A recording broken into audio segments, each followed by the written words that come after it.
Good evening and welcome, everybody. I am Chris Ray, and I'm going to call to order the February 11th, 2025 City Council Mobility and Infrastructure Committee.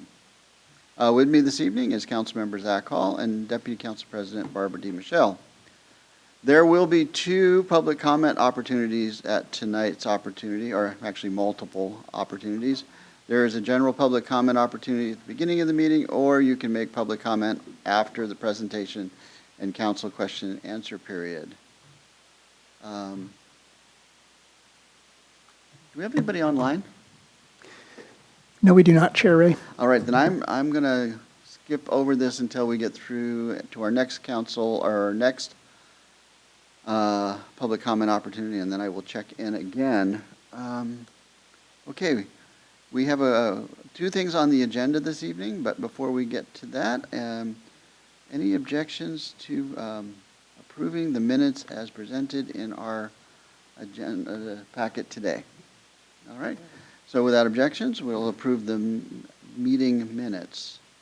All right, moving into our agenda today, we have, as I noted, two items. One is COM 0085 Streets Standards Landscaping, and we have also COM 0087, the Black Nugget Retaining Wall Replacement Project Concept.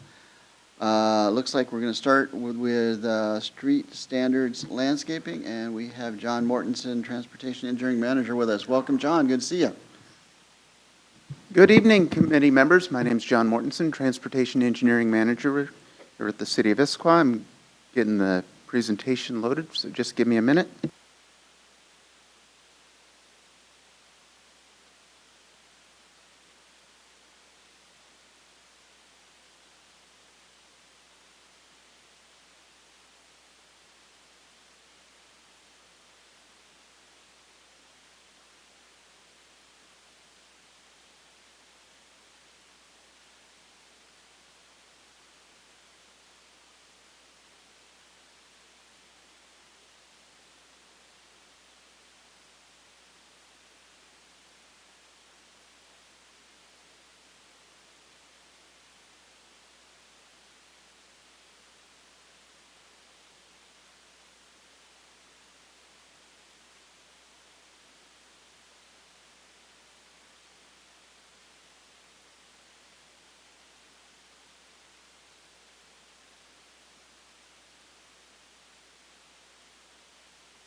All right, tonight I'm here to talk to you about the city's street standards and an update to the landscaping standards within them.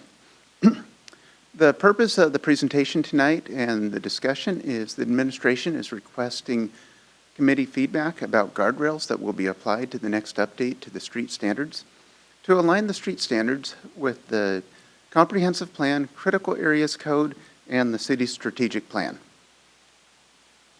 The direction that we're asking for from the committee are three things. Number one, does the committee support the proposed guardrails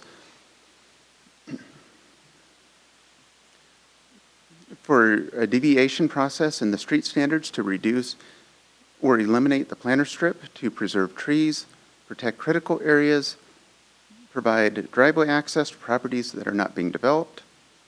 Next question is, for the committee is, does the committee support creating standards for rehabilitation projects? And the third one is, does the committee support creating standards for interim bicycle and pedestrian connections projects?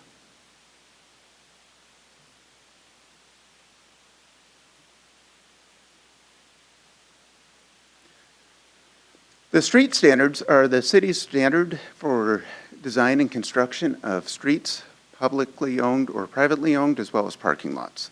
And the administration came to this committee back in April and as well in June to talk about two different projects where the administration's recommended project or recommended alternative did not comply with the current standards. And we asked several questions, and one of the things we wanted to do is, does the administration have the committee's approval to seek public feedback on alternatives that did not meet the street standards? And so those standards are that between the sidewalk and the travel lane, there needs to be a 5-foot wide planter strip with street trees, and the only possible deviation is if there's a public safety risk. And that our analysis had said that this was inconsistent with the city's comprehensive plan as well as the critical areas codes. And when we talked to the committee, the feedback that the administration received was, yes, that seems appropriate. Go out, get the public feedback. However, standards are very important, so develop some guardrails. And that's what I'm here tonight, is to talk to you about the guardrails that have been developed. Just a quick overview with a few pictures to give a visual of what we're talking about. When we have a planter strip, that's this landscaped area between the sidewalk and the back of curb with, in this case, grass and street trees. And where it came into play in April when we talked to the committee was for the Squawk Mountain Non-Motorized Improvements Project, where we're trying to put sidewalk on some streets in Squawk Mountain, but also being aware that there's some very healthy, large trees that we would like to preserve. Then we also talked about how it could potentially impact critical areas. So critical areas could be streams, like the picture on the left, that's the North Fork of Issaquah Creek, or if we were to want to add sidewalk to 221st between 62nd and 56th, that we would have impacts to the creek. And the next picture on the right is a wetland in between Newport Way and Maple. And then this is one that we have not talked to the committee about, but it came up in the Northwest Sammamish Road non-motorized project, where we have driveways that we're tying into, and the property that's being served by the driveway is not being redeveloped. And this particular location recently met with the property owners, and the second thing they told the design team after they said their names was, don't make our driveways steeper than they already are, because it is very difficult to get out of this driveway. And then the city also has aging infrastructure that's important to maintain. On the left, got a picture of the Black Nugget retaining wall, which we'll talk more about in about 40 minutes. And on the right is a picture of the pavement that's deteriorating on the road up from Cougar Mountain Zoo on 190th and 191st.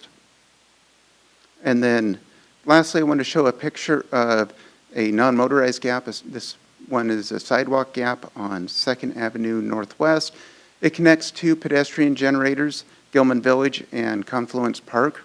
And in this location, the street has sidewalk on all but in front of 3 parcels. And in my time with the city, I've gotten multiple requests wanting to put sidewalk there, and then I have to explain that it's not a very feasible project because we'd have to underground the overhead utilities, install landscaping, storm drain improvements, maintain the landscaping for the first 3 years, and it just becomes, what seems like a very simple project becomes very expensive.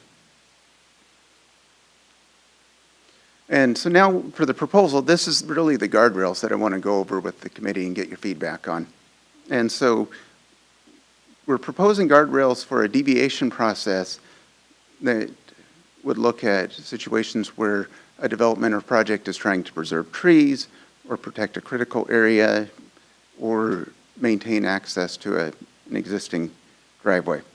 And the guardrails are going to be based around a concept called pedestrian level of traffic stress, which I'll talk about more later on in the presentation. The arborist tree report that'll look at the health and condition of the trees that we're looking to preserve. The critical areas report and just how steep the driveway is. And then also we're going to talk about the guardrails for rehabilitation projects and interim pedestrian and bicycle connections. The administration is proposing to set the pedestrian level of traffic stress at 2 or greater, and on the next slide I'll talk more about what pedestrian level of traffic stress is. However, in our conversations with the Transportation Advisory Board, there's a few situations where it's not going to be very feasible to achieve a pedestrian level of traffic stress of 2 or better and avoid a critical area or preserve trees. In those situations, the administration is proposing a process that would look at it holistically, and the deviation evaluation would look at the existing and future land use context, as well as the multimodal users along the corridor, the roadway characteristics, equity, and costs. And so this really comes into play on the streets that have a speed limit of 40 miles per hour or greater. The pedestrian level of traffic stress, it would apply to all of the deviations that we're proposing to add to the street standards. And this is something that comes from the WSDOT Design Manual, which is one of the city's adopted standards. And it's a performance metric that evaluates pedestrian facilities. And based on different variables, the number of lanes, the traffic volume on the street, and the target speed, and for simplicity for now, I'm just considering the target speed to be the speed limit, but if we're actually doing a deviation, we would evaluate what is the appropriate target speed.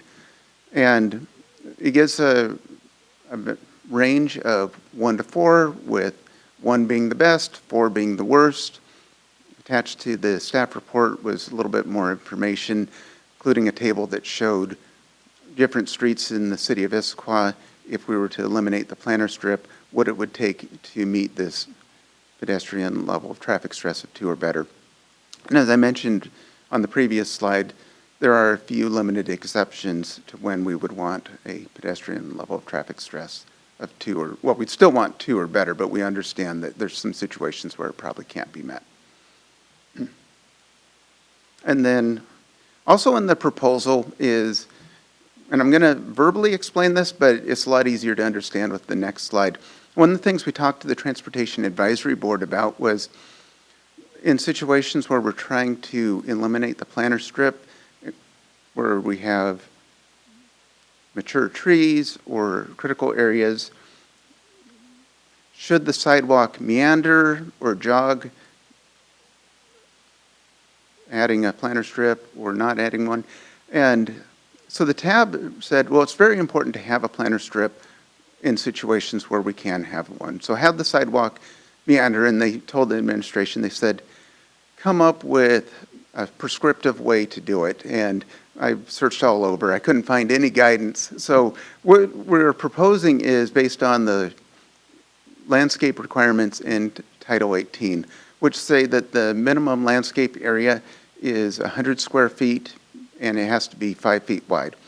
And so just doing some division came up with and said, anytime we can have at least a 20-foot by 5-foot landscape planter area, that a project or development should install that with a smooth transition. So to put this visually, this image has 2 different situations. The top one, there's 3 trees that this project is trying to preserve based on the arborist report. And maybe there used to be a 4th tree, and in the bomb cyclone, it got blown over. So in this case, we can put in a smooth transition and get 20 feet of sidewalk with a landscape planter strip. And so that in that case, that's what the sidewalk would do.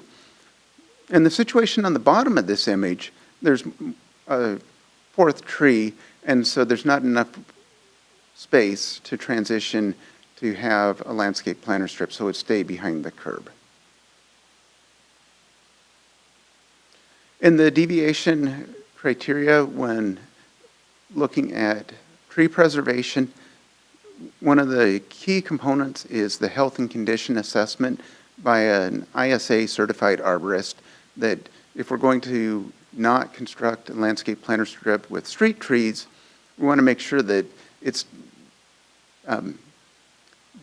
we're preserving healthy trees rather than trees that might die shortly afterwards. And prioritizing native tree species, however, recognizing that there are certain important non-native tree species. And an example of what an important non-native tree species might be is one that has historical significance.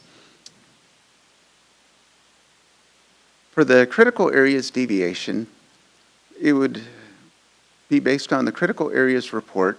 And in my conversations with the planners who review critical areas, they said it's really important to avoid impacts to streams where you'd have to relocate a stream or wetlands.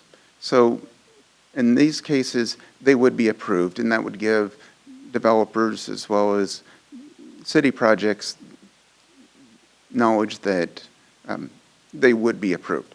Now, deviations for all other critical areas and the buffers would be evaluated on a case-by-case basis, considering the critical areas report and the context of the situation. Now, this slide, I apologize, I made a change to the staff report and I forgot to update the slide. So this is a deviation to the planter strip area where we have driveways. And so these are driveways that are serving properties that are not being developed. In most cases, this would be a city project, but there might be a case where a developer is having to do street improvements beyond their frontage. And what we're really trying to do is limit the grading and impacts to private property that's not being redeveloped, or developed. Because if a property is being developed, they have a chance to regrade their driveway and to make it work and grade their property. But in a situation like the Northwest Sammamish Road non-motorized project, those homes are not being developed while we're developing the street frontage, and we want to tie in the driveways without making them steeper. And originally I had proposed a standard of 12% where driveways would be steeper than that.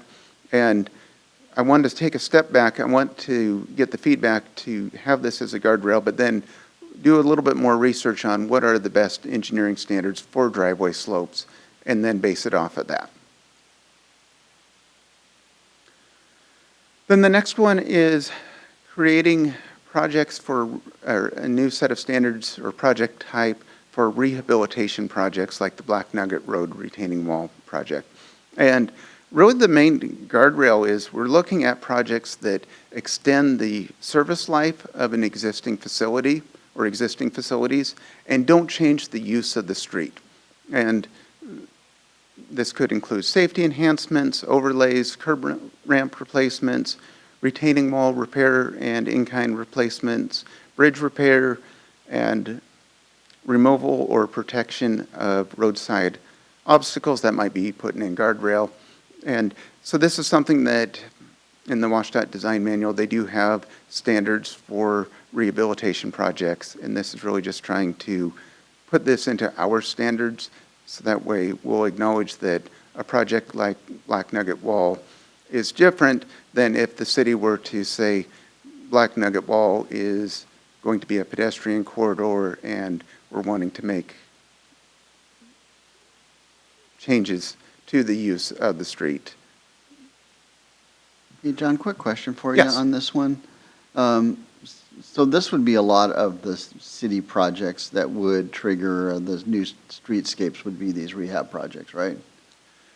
Yes, But just because it could be exempt doesn't mean it would have to be exempt. correct. Yes, and so the city could say, and I'll go to Black Nugget, say, yes, we understand that this wall needs to be replaced, and it's really important to turn Black Nugget Road into a bike corridor.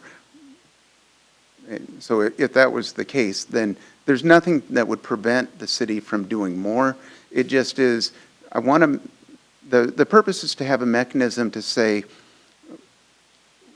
the city has limited funds, and where the city wants to just choose to maintain existing facilities, invest those dollars, and then prioritize the other improvements that the city wants to make, because Black Nugget Road might not be the best bicycle corridor, and maybe we should invest those funds somewhere else. Great, thanks, Sean. And the guardrails for interim bicycle and pedestrian connection projects these are projects that would remove non-motorized gaps in a cost-effective manner, and it's not intended to replace the need to develop street frontage, and that these improvements would adequately serve the community in the short term.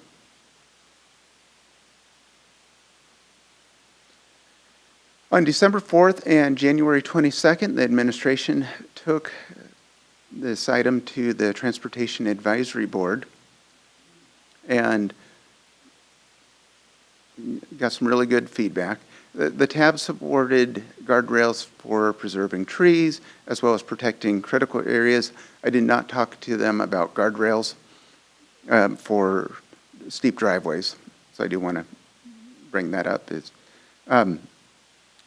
They had support for meandering sidewalks to maximize where planter strips could be installed. They thought that the process should be more prescriptive, and they agreed to set the standard at 2 or better for the pedestrian level of traffic stress, and support for creating project types for rehabilitation and non-motorized connections. The options that the committee has tonight, there's 4 of them. The committee can support all of the guardrails, some of the guardrails, none of the guardrails, or direct the administration to revise some or all of the guardrails. The administration's recommendation is utilizing the proposed guardrails to draft an update to the street standards to allow for more design flexibility to preserve trees, protect critical areas, extend the service life of existing facilities, and create near-term connections and efficiencies in the mobility system. And once the administration receives the feedback from the committee tonight, the next steps will be to draft revisions to the street standards that will then return to this committee at the meeting in June, with the plan to take the revisions to the full council in the 3rd quarter. And to review the direction needed. Does the committee support the proposed guardrails for a deviation process in the street standards to reduce or eliminate the landscape planter strip, to preserve trees, protect critical areas, provide driveway access to properties that are not being developed? Next question is, does the committee support creating standards for rehabilitation projects? And finally, does the committee support creating standards for interim bicycle and pedestrian connections projects? Great, thanks. Questions? Councilman, or Deputy President? Thank you. So, John, this is a good report, and thank you so much. The language is a little confusing, I think, because we talk about guardrails, criteria, standards, deviations, and I think, and correct me if I'm wrong, those are all the same things. I would say that, at least in my mind, the guardrails are the policies that would go into writing standards that would include a deviation process. But basically, it's going to take a lot of work to write these, and I wanted to make sure that we're heading in the right direction, because if the committee says these aren't the right guardrails that want to do something different, I think it's important to know now, so that way we can bring something to you in June that will. Right, and I just have a few comments. We'll get to the comments on, I think generally, the content is just fine. It's just reading through it. It felt like different words were being used for the same thing. And I thought, why don't we just have a word that covers everything? But Yeah. That was just the way I was reading it. So I don't have I have a couple of things I want to talk about under comments, but really overall, the content is very good. It's just the wording I thought was a little confusing. Thanks for the feedback. Councilmember Hall? Yeah, sure. I have several, if that's okay. I had more, but you answered it in your presentation, so thank you. Yeah, well, and also just really quickly, I was thinking, so in guardrails are like kind of I was thinking of guardrails as like everything that you've presented, and this is the information that you use to then go draft actual code language, right? Correct. Whereas then nestled below that are the different standards, like street standards, and the deviation from those standards and the criteria to meet the deviation. Like, is that kind of the hierarchy of the Well, words so there? the way the code works is the street standards are adopted by code, or it's by reference. And so the next steps would be to revise the street standards, and then community planning and development would align the standards in, or the code in Title 18 to align with the street standards.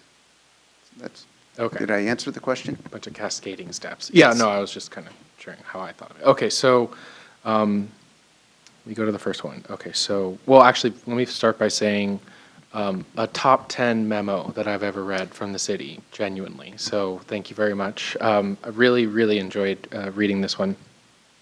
I definitely took more notes on this one than I have in a very long time of a memo, which is a good thing for me, because I like doing that, because I'm weird. So the deviation process, you talked about it being kind of a holistic evaluation of all these different criteria. One of those is the PLTS, like the level for pedestrian level of traffic. What's the last word? Stress? Oh, stress, that's it. And if, I keep losing it, PLTS2 can't be met, then there's more criteria. So is it, I guess I'm kind of struggling to like picture the like deviation criteria process. So there's like some main criteria for just deviating from the landscape standards, like the planter strips, in Right. order to prevent, in order to encourage protecting trees and critical areas and all that. But then there's also, you talk about, like for example, the deviation is granted if it says so in the critical areas report or something like that. And that was one of the criteria for like the main deviation process. So I guess I was kind of also confused about that. Right. So yeah, a good question. I would say that what I envisioned is that the city says we need to have pedestrian level of traffic stress 2 or better. Now, in a handful of cases, that can't happen, and then we need to look at it more holistically. I would say that at the same time, based on what we need to do for preserving streams and wetlands, that in those cases, that we still would approve the deviation, and then, I guess, holistically look at the rest of it and what to do, what decisions to make. At least that's how I envisioned it, but yes, it is a lot to unpack, and gonna. So is it fair to say it's like there are the criteria, like the kind of higher level criteria that you had for the deviation process, or like there are kind of several paths to get the deviation. It's not necessarily that all that information is then taken and we decide, we like weight one criteria against another and give a deviation. It's like essentially if you meet one of like the deviation criteria, you get the deviation. Is that Well, I a would good way say to frame that it? the deviation request would need to look at it holistically. Okay. Even in a case where we have a wetland or a stream, but in those cases, the applicant would know that the deviation request would be approved. But the deviation process, in my mind, needs to document the decision that was made and why standard is not being constructed, and to look at it holistically and all the different things that have been mentioned that would be included in the deviation process. And I would also say that it'll be more clearly spelled out in writing in June, although the better that the administration understands the committee's direction, I think the better product that we'll get in June as well. Oh yeah, well, and just completely agree, by the way. I'm glad that like we're getting this touch before it's actual like code language or like draft street standards language. So I think that was a good call in terms of process. Okay, let me go to my next question then. So can we talk about the driveway thing? So there was a proposed deviation to reduce or eliminate the planter strip when street improvements would make driveways too steep or the property's not being developed. What does that part mean? So like a current property, they're not doing any kind of just Right. construction or anything. So what if they are? But like, we do require some sort of improvements at that point? Right, so let's go back to that picture.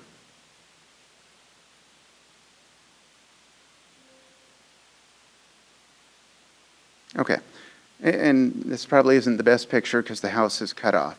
But, so in this case, the Northwest Sammamish Road non-motorized improvement project is going to be widening the road by adding the shared use path that's going to connect South Lake Sammamish and the state park.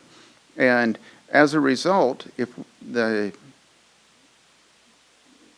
full planter strip, 5 feet wide, were to be constructed there, then this driveway would get steeper. Now, if only a 3-foot planter strip were to be constructed there, then the driveway would stay about the same in terms of how steep it is.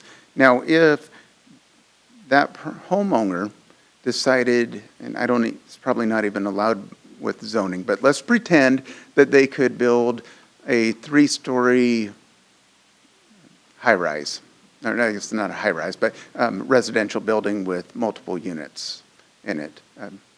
And then they would be required to develop their frontage. And then at that time, they could do things to grade their development, maybe come in, maybe there's parking below, or who knows. But the idea is that in that case, that property can build retaining walls, they can regrade their property, they can have parking structures, whereas with our project, we're trying to minimize the impacts, especially in a situation like this where we're really trying to tie into a very tight driveway.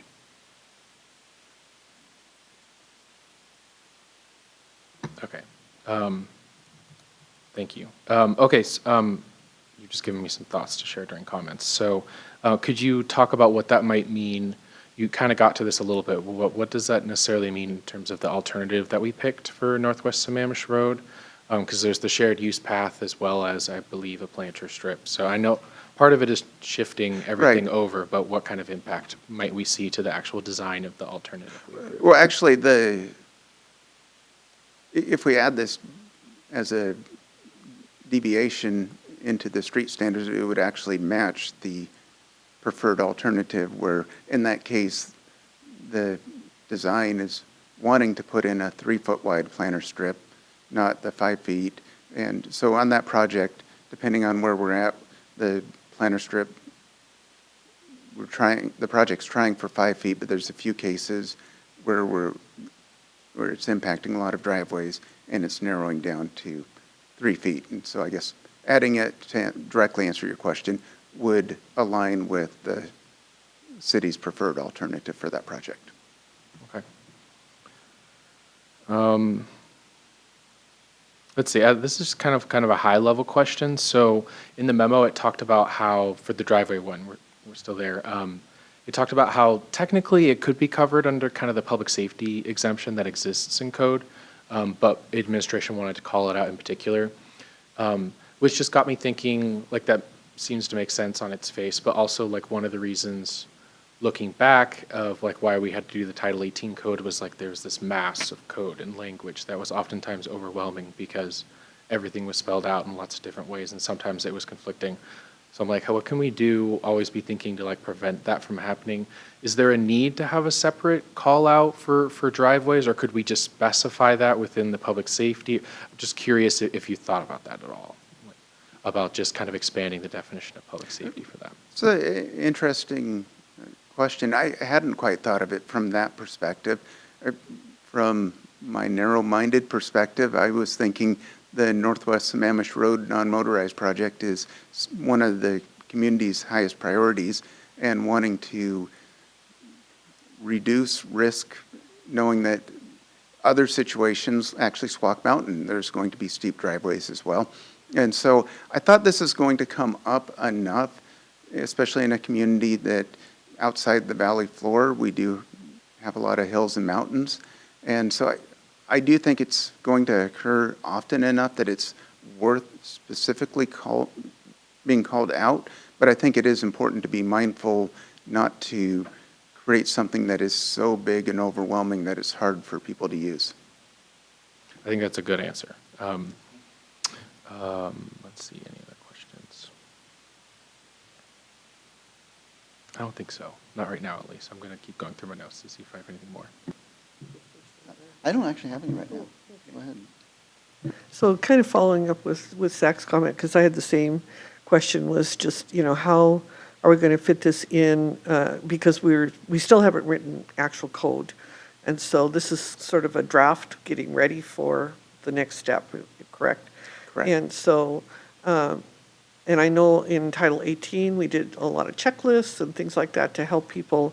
It did seem like, when I was reading again, that to be helpful to people that are looking at trying to get guidance, that it might be a good idea to go through it with the lens of how does this fit in, and where can we put it so that people can find it easily, and just walk through, like, this is what I'm supposed to do if I need a deviance. So I'm just really following up on his comment, saying that was one that occurred to me as well. How does this fit in? And we don't know that yet until the code is actually written, and then we can look at how it fits in with the others into its section and all of that. So that wasn't a question. You get a pass. Okay. Councilmember Hall, any more questions? Great. All right. City Clerk, anybody online? Chair Ray, we do have a virtual attendee. Okay. Anybody, I have to do the whole script. Hold on. All right. Public comments are an important part of the public process, and we take them seriously and factor them into the decisions we make. Is there anybody who, at this time, would like to make public comment? Please do so by raising your virtual hand or pressing *3 on your smartphone. Okay.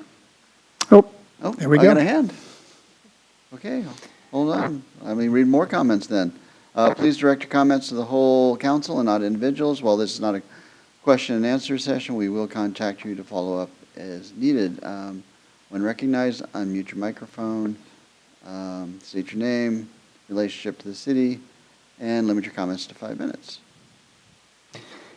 Chair Ray, Erica Boyd would like to speak to the committee. All right, Erica, Erica. I'm making you a panelist. You should be able to unmute and turn on your camera. Erica Boyd.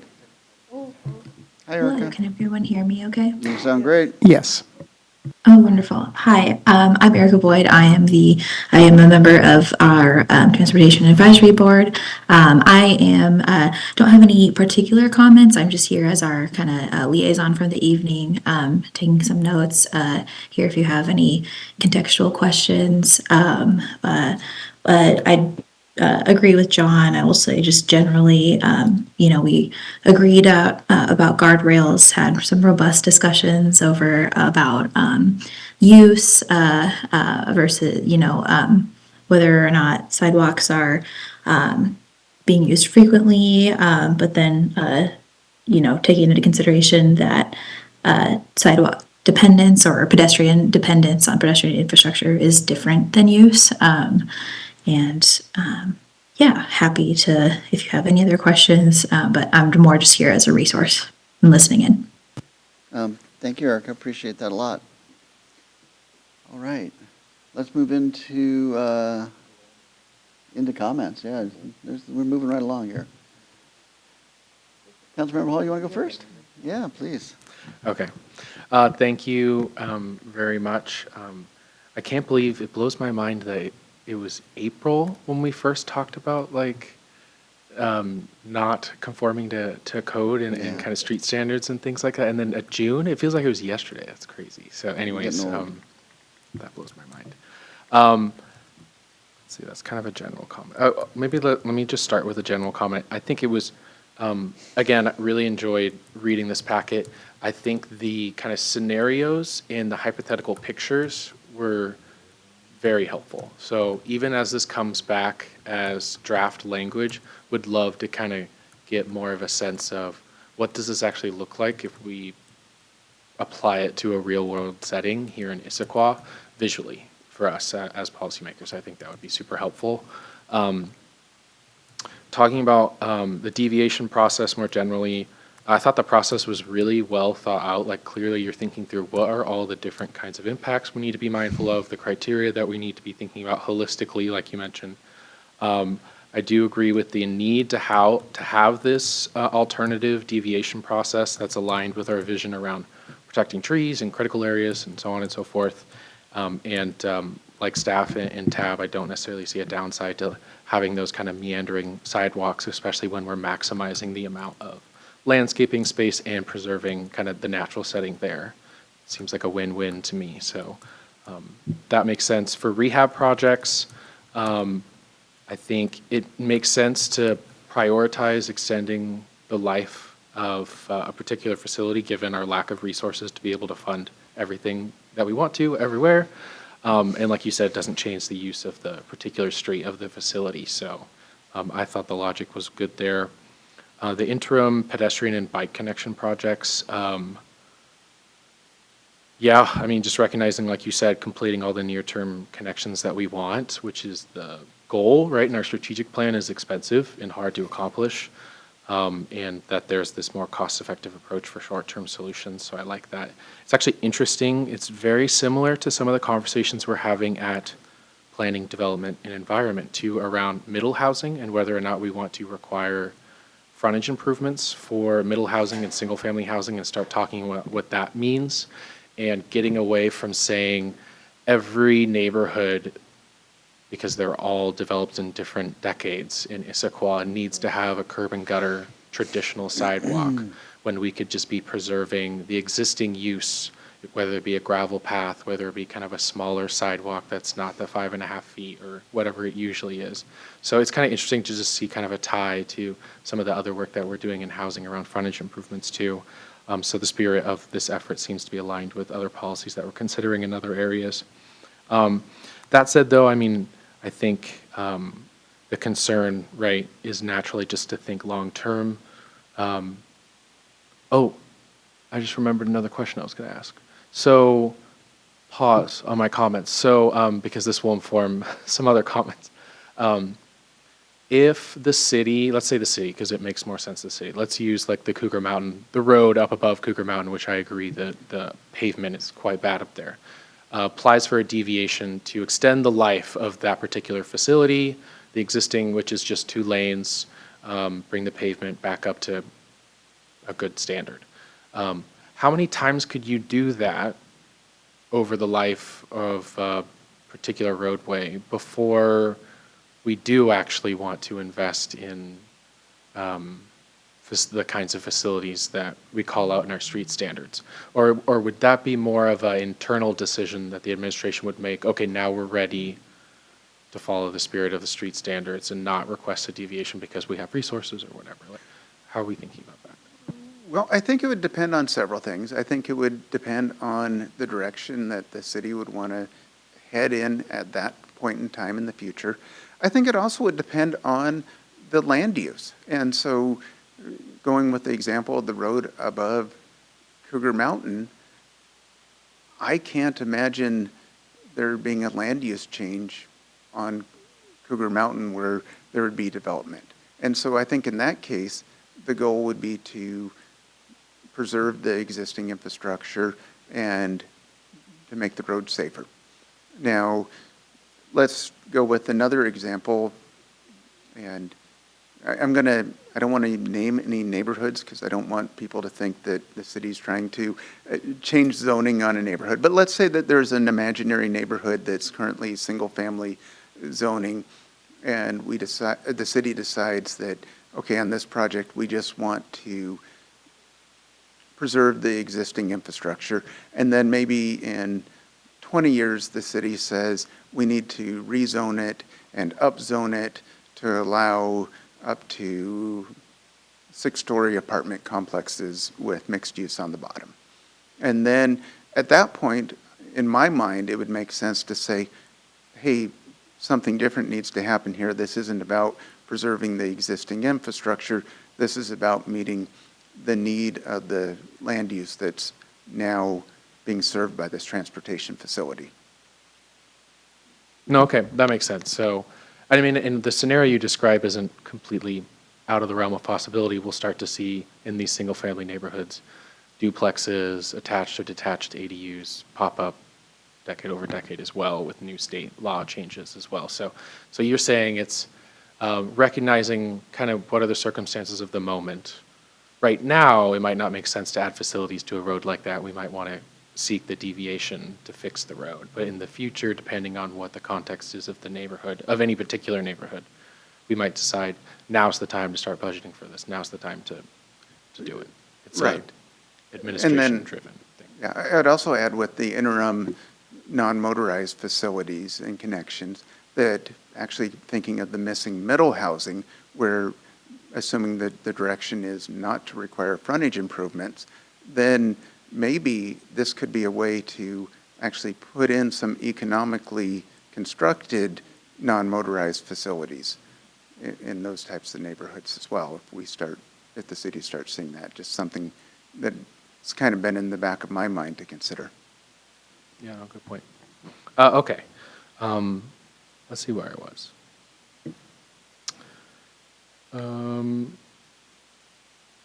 Well, then I won't need to say that. Again, well, yeah, maybe I'll just go right to thank you then. So thank you for the the super detailed packet. Really appreciated. It was, I don't know, super clear to me that just like staff had sat with this for a really long time. So I just appreciate all the due diligence in that. And if I can think of anything else, I'll jump back in later. Yeah. Deputy Council President? Thank you. So to the three questions, yes, support the proposed guardrails for the deviation process, support creating standards for rehabilitation projects, and support creating standards for interim bicycle and pedestrian connections.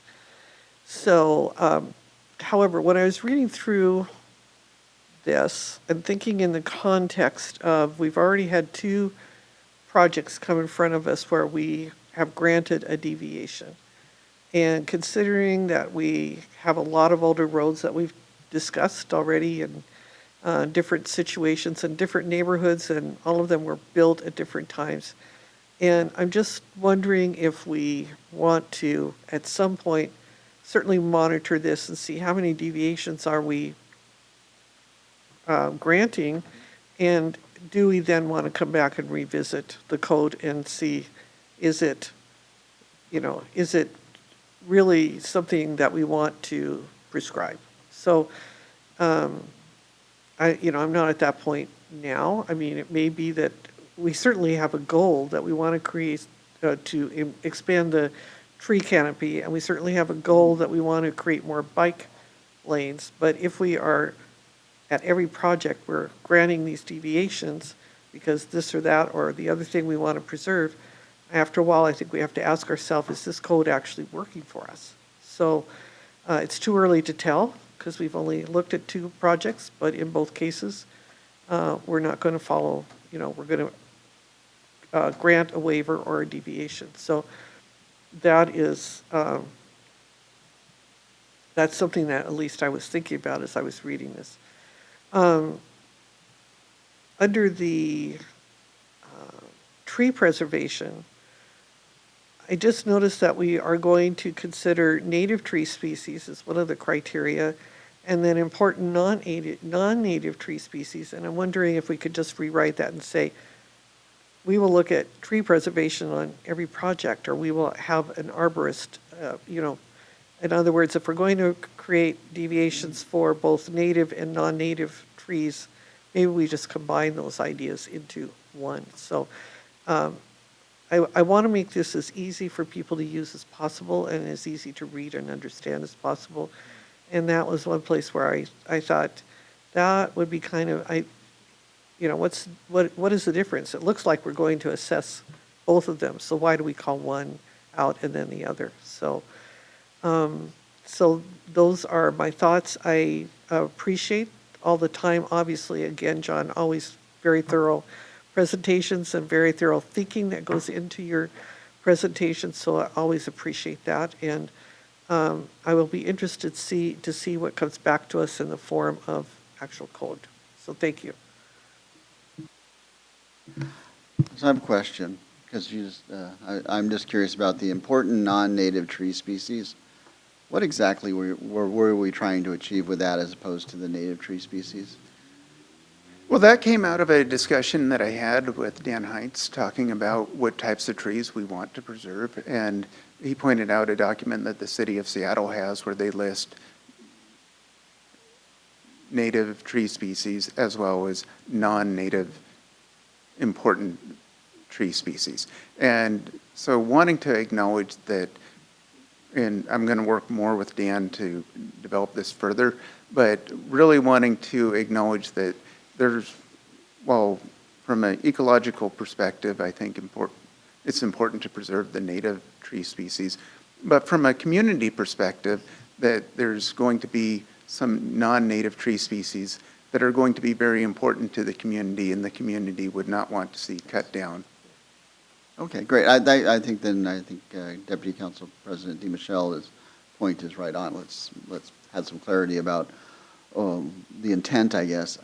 So here's my kind of macro level assessment of the guardrails, and I love the idea of guardrails, which is coming up with the high level concepts that then you can turn into the standards and drive the deviation process. So I think it's a great way to go from the abstract to the very specific. So the cool word is progressive elaboration. So nicely done. What I am struck with when I read this, with the exception of the tree exception, most of those deviations would accrue to the city. There are going to be very few instances where these areas such as building and interim bike and pedestrian connection projects is going to be done by private industry. There's not very many road or rehabilitation projects that are going to be done by a developer. So I think that's okay, and I think that's actually good because of it gives us the flexibility as a city to say we are not mandating that we do this where it doesn't make sense, but we have the option to deploy these streetscapes where it does make sense. So I just call that out because it's most of the situations that would trigger a redo of the streetscape are probably none of these situations because a private person or business triggering it would not be one of these situations. So maybe there's a question in that. Is that a fair assumption I'm making?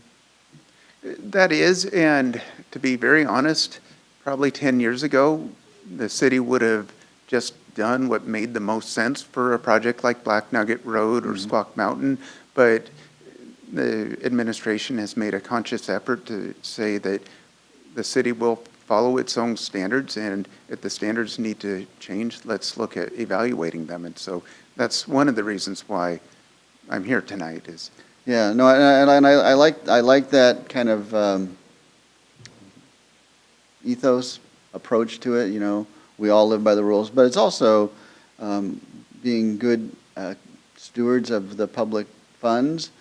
Sometimes it doesn't make sense to do that, and it's a public good versus public good trade-off, and that's kind of the business we're in, is public good versus public good trade-offs. So I think this is great.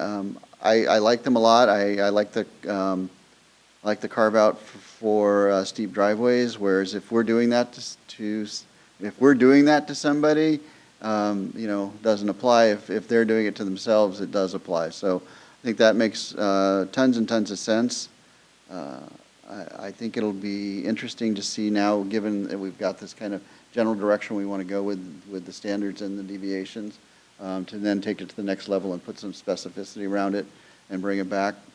So that's my take is, yeah, I think these are all, smart and appropriate rails.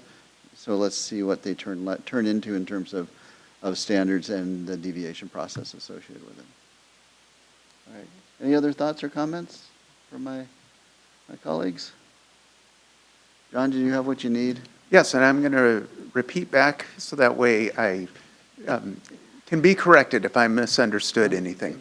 So proceed with the guardrails that have been outlined tonight and in the staff report, and that the committee is also interested once we implement this deviation process at a certain point in the future to come back and to show how many deviations have actually been applied for and granted.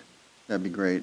And I think using guardrails from a traffic engineer makes absolute perfect sense. So thank you for that. All right. Thank you, John. I think we will move on to our next agenda item then. Next up is, if I can find it, is the COM 0087 Black Nugget retaining wall replacement project concept. And Jim Jacoby, as our senior transportation engineer, will be presenting tonight. Jim, nice to have you here. Thank you for having me. 1 second as I try to present here.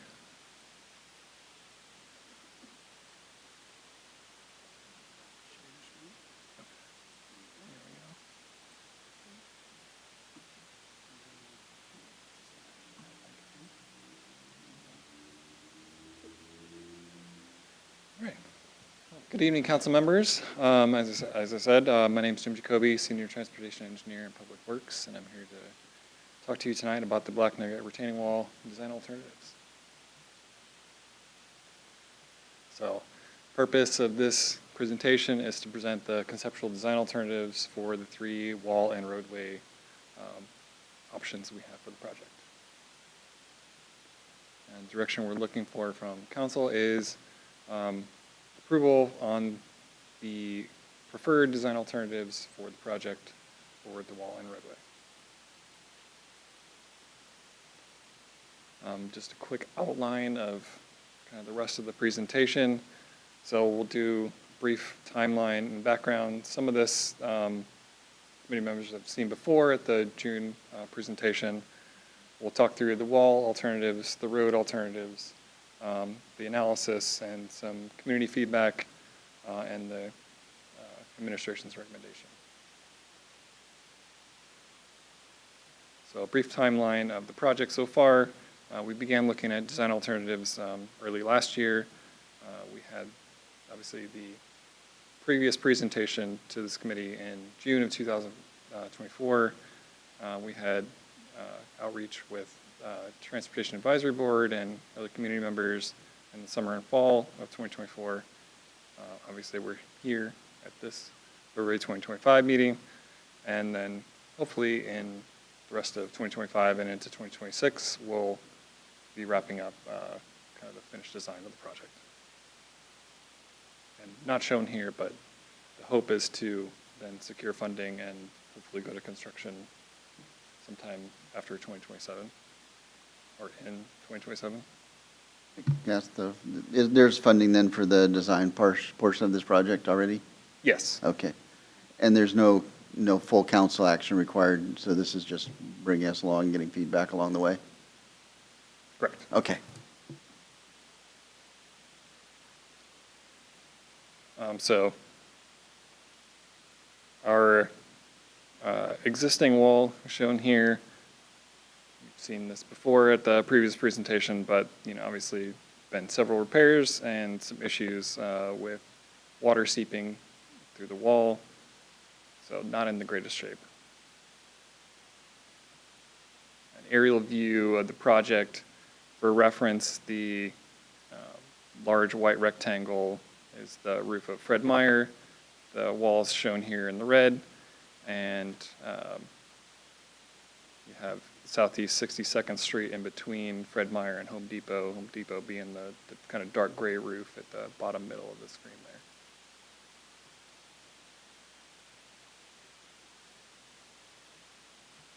So again, some more background on the project, history. So the wall was constructed in 1999 to 2000 roughly. Then the city, shortly after, annexed this property.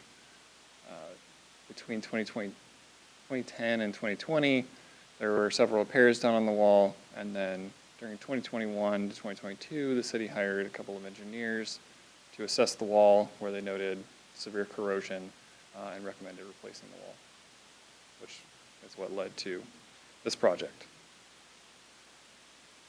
So here's kind of an angled view of the wall. On the left side, we have, according to our preliminary geotech soils work, we have some fill soils that were placed likely as a result of filling in the old quarry that was there. Not the best for engineering purposes. And on the right side of the wall in the picture here, we have better, denser native soils that are much better for construction and building the wall. So below the wall, we have obviously the roadway. We have a small, strip of landscaping, and then another wall behind Fred Meyer that the city does not own.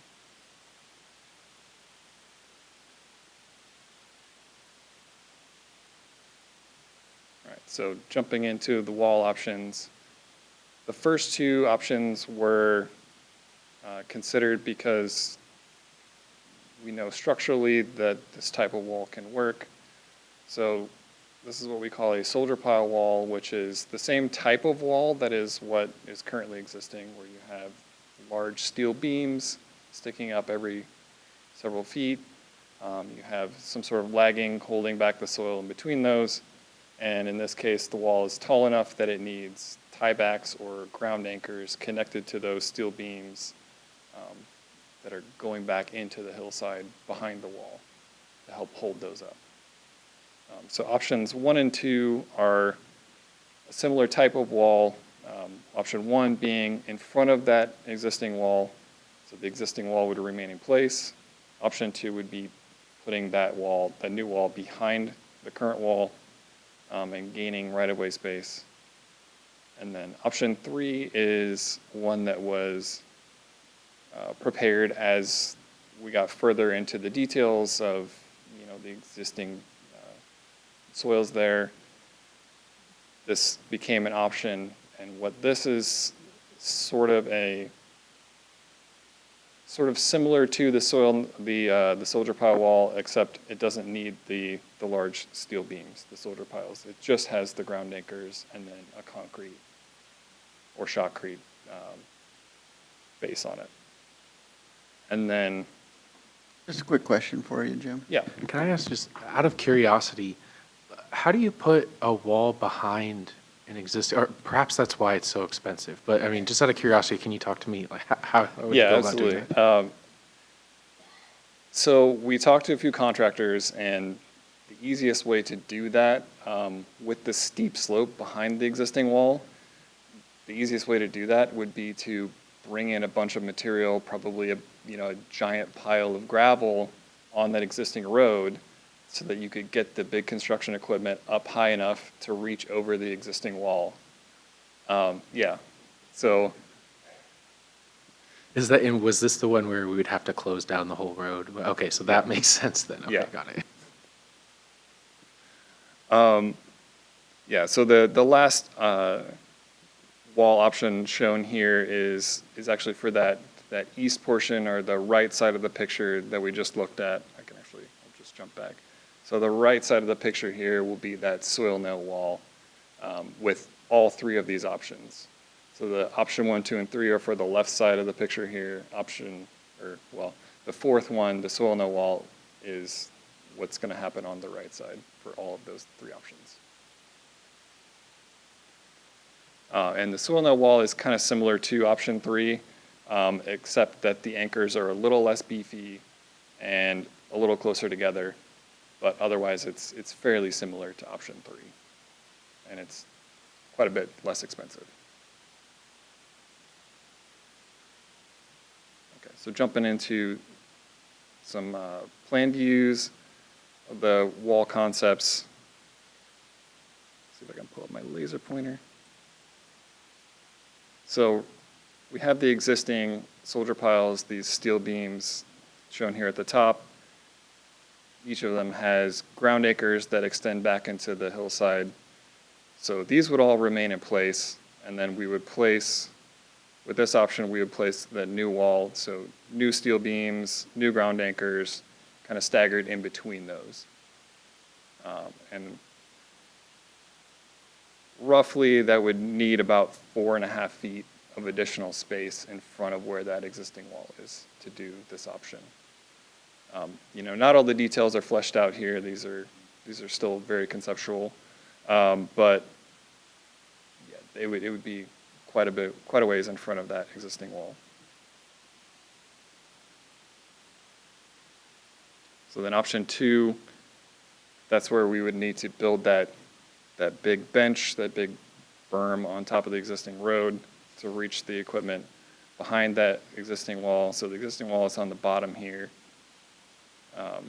We would install the new soldier piles and anchors, again, staggered in between the existing, behind that new wall. And then once that is complete, we could remove the old wall.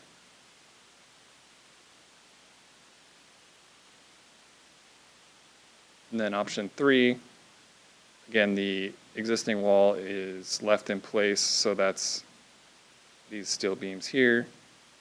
But with this option, we would just have the ground anchors without steel beams. And again, these would be staggered in between the existing steel beams and ground anchors. And with this option, we would only have about 2 feet. The new wall will be only about 2 feet in front of the existing wall.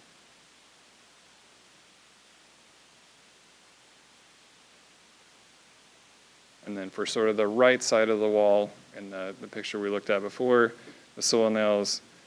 So as I said, these are similar. We have ground anchors, but they're a little smaller and a little closer spaced together. So you have 2 of them in between each of the existing piles here. And again, with this part, the existing wall is left in place. And we only lose about a foot of space with the new wall being placed in front. Kind of a clarifying question while you're here. So let's just say option 1 is going to be really hard. But between option 2 and 3, what are the relative merits of a soldier pile versus the soil anchored wall? There's a cost difference for sure, but is there a safety difference? Is there a time to construct difference? Is there an impact on the environment difference? What are the differences? The main one is going to be cost. Okay. They're all going to have significant ground anchors extending back into that hillside to help hold the wall up. So the biggest difference is going to be whether or not you have that additional cost and additional construction effort to install those soldier piles, the big steel beams, or not. That's kind of the biggest difference. Yeah, I had the same question as Councilmember Ray. And can you give us an estimate of what would be the lifetime of this project after it's constructed? How many years can we say that it's going to last? And how does that compare to option number 2? I think with all of the options, we're probably looking at 50 plus years. Yeah. I think realistically you could probably expect 75 or more years, but to be on the safe side, say 50 plus. Councilmember Hall. And then the other thing around wall alternative 2, right, was that there'd be that closure for an extended period of time while we're working on it. And then since we're building the wall on the backside of the current wall, we'd be able to actually remove the wall that exists right now. Is that right? Correct. Is there any benefit to having only one wall as opposed to two? Because it seemed like between alternative 2 and 3, the right-of-way that would be needed was 2 feet, or about 2 feet, so the same. So is there any benefit to having an existing wall there? No, behind it? the main difference is the cost. You know, it'd be the difference between option 2 is, with option 2, you would gain 2 feet, so there'd be 2 additional feet of space there between the wall and the sidewalk, versus with option 3, you would lose 2 feet.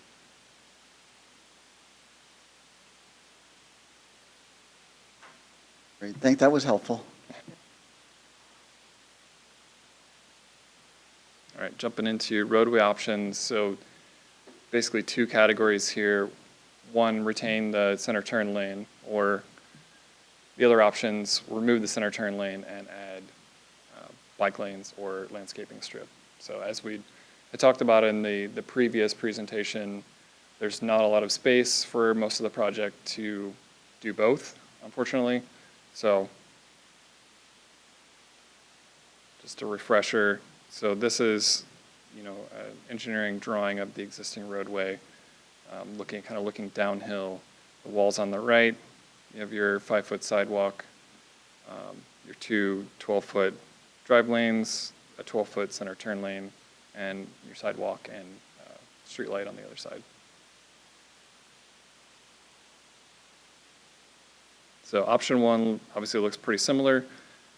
The main difference, as it's shown here, is the center of the road would shift over about a foot to accommodate that 2 foot that we would potentially lose for the new wall being placed in front of the old wall. And then the drive lanes would both shrink from 12 feet to 11 feet.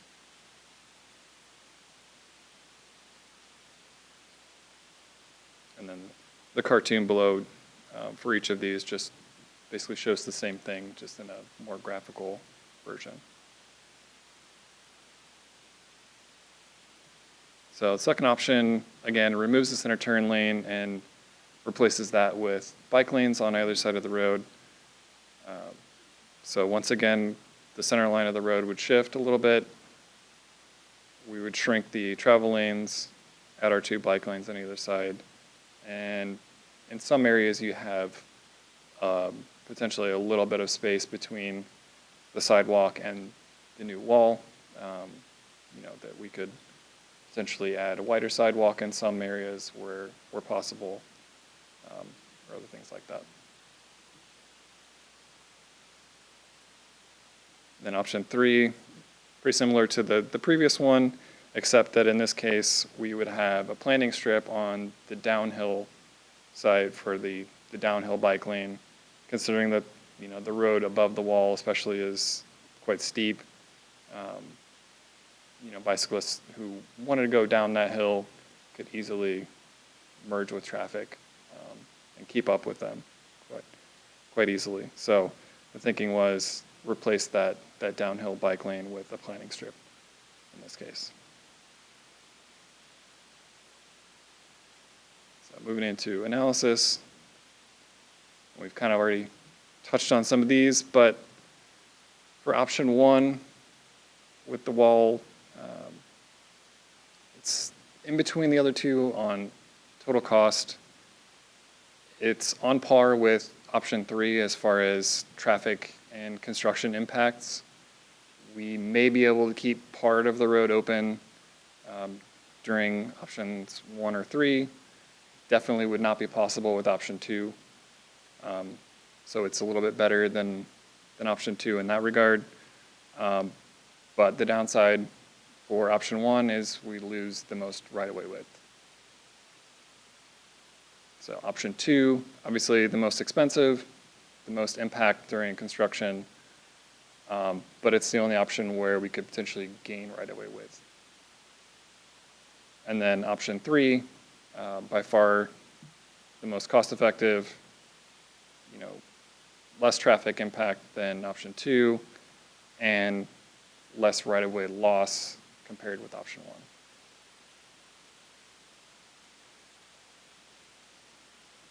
So just looking at some cost estimates for the different options.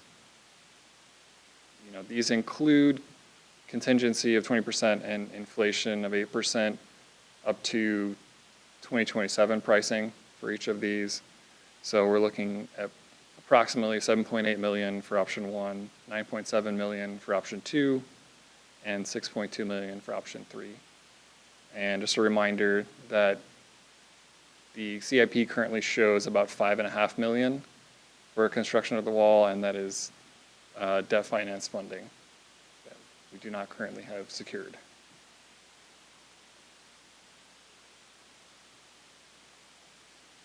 So as you probably guessed by this point, the administration's preferred wall option is number 3. Again, it's most cost effective. We lose the least amount of space, at least compared with option 1, and far less construction impact than option 2.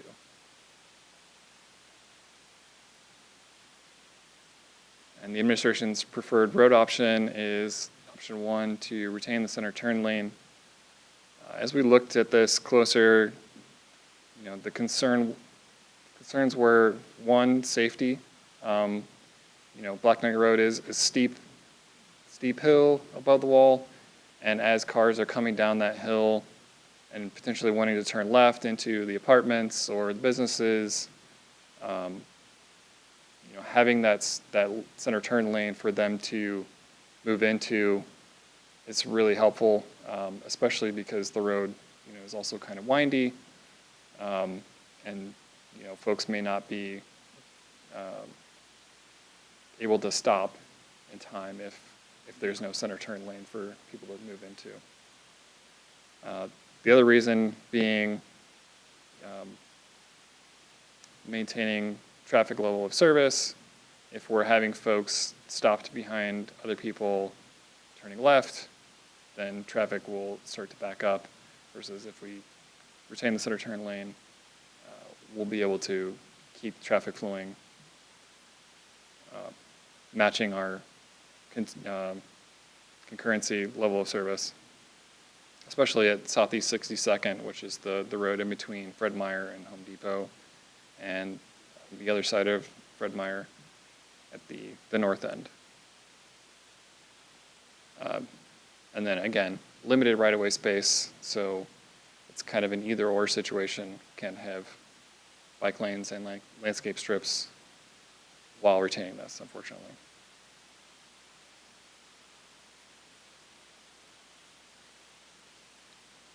So engineering a sketch of what that would look like with the administration's preferred alternatives. So the existing wall here, kind of grayed out here on the right. The new wall about 2 feet in front of it. You may or may not have some gap in between the sidewalk and the wall. Some areas it will have a little bit of gap, some areas it won't. You'll have your sidewalk, 11-foot drive lanes, 12-foot center turn lane, and then your other sidewalk and drive lane. Just a quick question about the wall itself. Do we have a, not that I don't love the ugly facade on the current wall, what are the options for facade in terms of a new wall? I mean, are there things we can do that would look natural and, you know? Yeah, there's a lot of options. We haven't quite gotten there, but there are, you know, a number of different things you can do. For example, WashDOT and Sound Transit have different stamped concrete patterns you'll see sometimes. You could do, I've seen WashDOT has sometimes salmon sculptures made of like concrete that look like they're jumping out. You know, we've thought about potentially doing some sort of mural or some sort of artwork, you know, because it's a big flat area. But yeah, there's a lot of possibilities. Ugly wood, not one of them? Correct. Okay. And just going through some of our community feedback. So we presented this to the Transportation Advisory Board in June of 2024. TAB was generally pretty supportive of the administration's preferred alternatives. Some TAB members did want to express that they would still like to see bike lanes But they seemed to be pretty understanding that, given the constraints on this road, that, that was going to be very difficult to do. So same with other community members that we reached out to, generally really supportive of the administration's preferred alternatives. So 2 options. One, support the administration's preferred wall and roadway design alternatives, or 2, do not support the preferred wall and road design alternatives, likely resulting in additional expense or impacting safety on Black Nugget Road.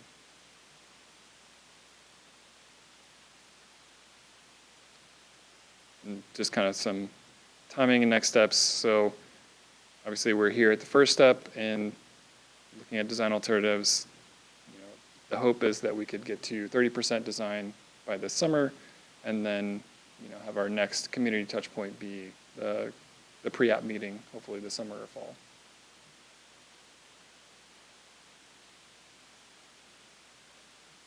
And again, the administration is recommending that we proceed with wall alternative number 3 and roadway option number 1, the ground anchor wall and retaining center chain link.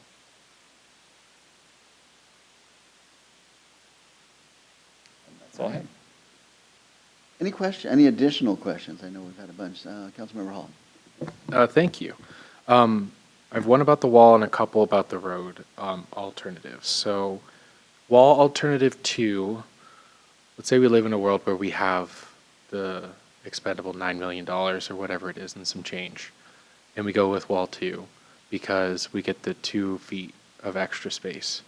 Do you feel like, I'm just interested in your kind of opinion on this, like, could we actually make good use of 2 feet? Like, is that worth $3 million extra dollars?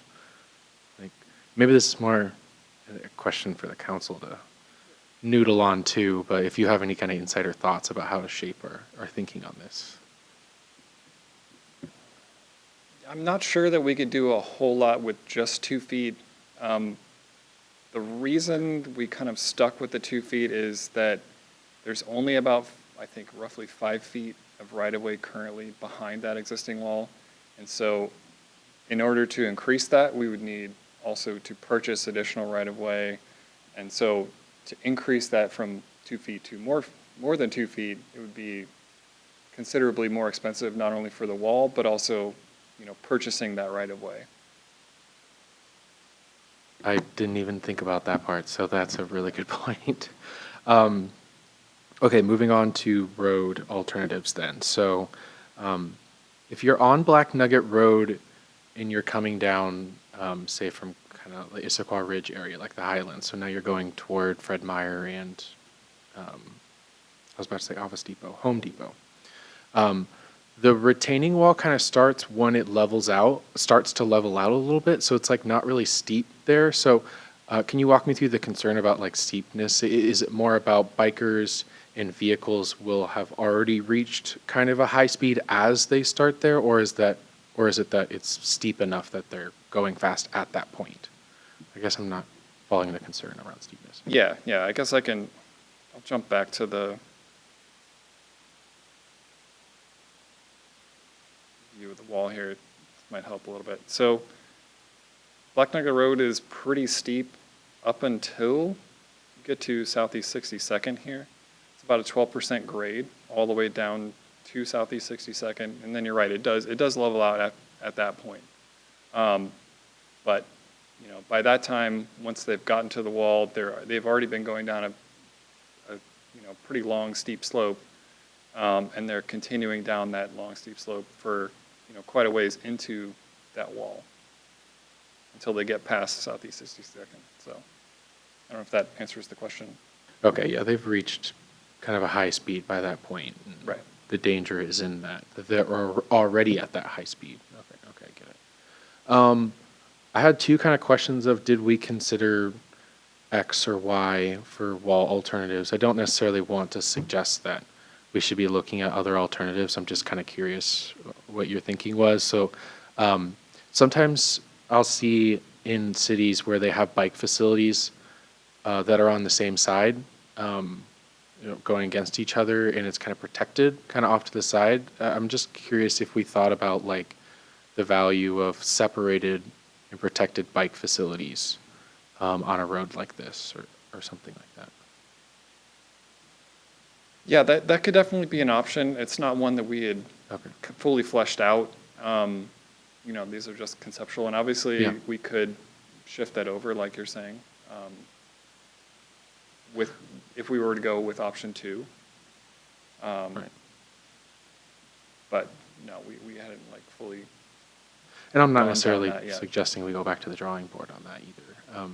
And I guess my other question then is, if we go with option 1, is there a possibility of having, well, this would add to the cost. I guess I'm envisioning like, if there's high speed there, it's identified by the community, we've all driven it, like it is a high speed going down that area. In some areas, we have like a landscaped median when there is a center turn lane that stops like at intersections, so that way you can kind of turn there, and that makes the roadway feel more urban, and it kind of slows down cars. Is that something that could be a possibility for us to look into doing with option 1, where we have some sort of kind of landscaped median that makes it feel a little bit like you want to slow down? Option 1 with the center, yeah. Yeah, I Of the think I wall. see what you're saying. So in, this portion of the wall where it's flattened out and we don't have any turns, behind the Fred Meyer here, that is, I think, a possibility, yeah. Well, then I guess at that point, it's really, would there be value of doing it just here?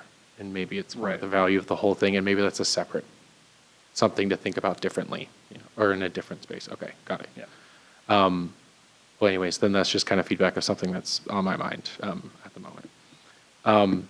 Okay, those are my questions about wall and road. Cool. Deputy Council President, any questions from you? I do not have any additional questions either. Anybody online, City Clerk? Chair Ray, we do have a virtual attendee still. Oh, okay. Well, we're going to do another public comment opportunity, so if you would like to make public comment related to this agenda item, please raise your virtual hand, and we'd love to hear from you.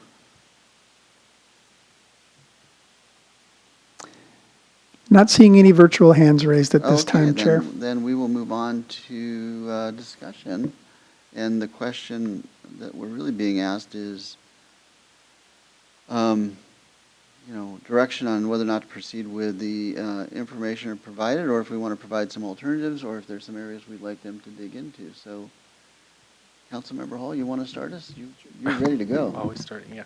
Not as much comments for this one. For the wall one in particular, I feel like we need to like lean on professional technical understanding here. So like from a policy level, it's like we want to ensure safety, we want to be cost effective, we want to maintain as much right of way as feasible, right? So I think the rationale and the logic that you've laid out for wall alternative 3, that's the right one, right? Wall alternative 3 makes sense. I will just say, like, on its face, closing down the road is not a concern to me. Like, if that was the major concern with wall alternative 2, I'm fine with having detours, especially if we get something that we could benefit from, but I don't necessarily see that. Like, it costs a lot of money. We get that 2 feet of space, but in order for that 2 feet of space to be most effective, we need even more, which makes it even more expensive, and we have to work with other partners to purchase more right of way. So I think you've made a very compelling point for wall alternative 3. And I hadn't even thought about facade, so that's really exciting. I can't wait to solicit kind of community input on what that should look like. For roads, I feel the exact same way I did with the Squawk Mountain multimodal conversation we had last month. I would really like to see bike lanes, especially when we're so close to commercial spaces, but I acknowledge the difficulties with the amount of right-of-way and the sense of safety, the potential for traffic backups like you talked about, plus the major users, right, that neighborhood there has requested it and they want it. So I think it makes sense to follow all of the administration's recommendations here, and I love a good policy analysis matrix, so I appreciate you kind of doing that with the different criteria for the wall alternatives. Those are my comments. Deputy Council President DiMichele, your thoughts? Yeah, I like alternative number 3 for the wall, and I was a little concerned that maybe we were making the decision just on the cost factor, but if it's going to be a 50-year wall or an 85-year wall, that sounds good to me.